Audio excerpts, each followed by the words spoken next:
পাকিস্তান ঘরের মাটিতে বাংলাদেশের কাছে পরাজিত। দুঃসময়ে মোহাম্মদ রিজওয়ান ব্যাটিং হাতে জলবা দেখায়। বাংলাদেশ ও পাকিস্তানের দুটি টেস্ট ম্যাচ খেলা হবে। প্রথম ম্যাচে বাংলাদেশ টস জিতে বোলিং করার সিদ্ধান্ত নেন। পাকিস্তানের হয়ে ওপেনিং করতে আসেন আব্দুল্লাহ শফিক ও স্যাম আইয়ুব। আব্দুল্লাহ শফিক হাসান মাহমুদের বলে আউট হয়ে যান। তৃতীয় নম্বরে ব্যাটিং করতে আসেন শন মাসুদ, তিনিও ব্যাট হাতে ব্যর্থ। শরীফুল ইসলামের বলে লিটন দাসের হাতে ক্যাচ আউট হয়ে প্যাভিলিয়নে ফিরে যান।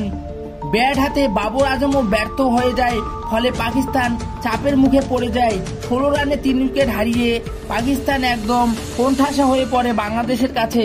5 নম্বরে ব্যাটিং করতে আসেন সৈয়দ শাকিল, পাকিস্তানের দলের হাল ধরেন। তিনি স্যাম আইয়ুবের সাথে একটা ভালো পার্টনারশিপ গড়েন।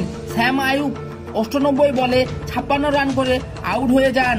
তখন পাকিস্তানের রান 114 রানে 4 উইকেট। 6 নম্বরে ব্যাটিং করতে আসেন রিজওয়ান, দুর্দান্ত ব্যাটিং করেন। 239 বলে 171 রান করেন, 11টি 4 ও 3টি 6 মারেন। সৈয়দ শাকিল 261 বলে 141 রান করেন, তিনিও 9টি 4 মারেন। পাকিস্তান প্রথম ইনিংসে 6 উইকেট হারিয়ে 448 রান করেন, যা মনে হয়েছিল বাংলাদেশকে ধ্বংস করার জন্য যথেষ্ট। কিন্তু পাকিস্তানের প্রথম ইনিংসে 6 উইকেট হারিয়ে 448 রান করেন। শরীফুল ইসলাম ও হাসান মাহমুদ 2টি করে উইকেট নেন। সাকিব আল হাসান ও মেহেদী হাসান মিরাজ 1টি করে উইকেট নেন। বাংলাদেশের ব্যাটাররা প্রথম ইনিংসে রান তাড়া করতে নামে ওপেনিং করতে আসেন সাদমান ইসলাম ও জাকির হাসান। 31 রানে বাংলাদেশ তাদের প্রথম উইকেট হারিয়ে ফেলে। জাকির হাসান প্যাভিলিয়নে পৌঁছে যায়।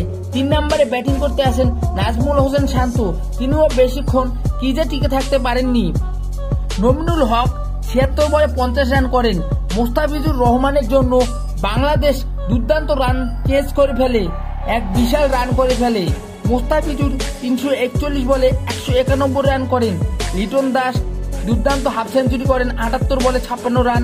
মেহেদী হাসান মিরাজ 77 রান করেন, যার ফলে বাংলাদেশ 10 উইকেট হারিয়ে 565 রান করেন এবং পাকিস্তানকে 117 রান লিড দেয়। দ্বিতীয় ইনিংসে পাকিস্তানের ব্যাটাররা ব্যাটিং বিপর্যয়ে পড়ে যায়। পাকিস্তানের হয়ে মোহাম্মদ রিজওয়ান 51 রান ও আব্দুল্লাহ শফিক 37 রান ছাড়া বাকি সব ব্যাটসম্যান ব্যাট হাতে ব্যস্ত হয়ে যায়। সাকিব আল হাসান 3টি উইকেট ও মেহেদী হাসান মিরাজ 4টি উইকেট নেন। ইনিংসে বাংলাদেশকে জেতার জন্য মাত্র 30 রান লাগবে। বাংলাদেশের 2 ওপেনার 6.3 ওভারেই এই জয় এনে দেয় এবং ঘরের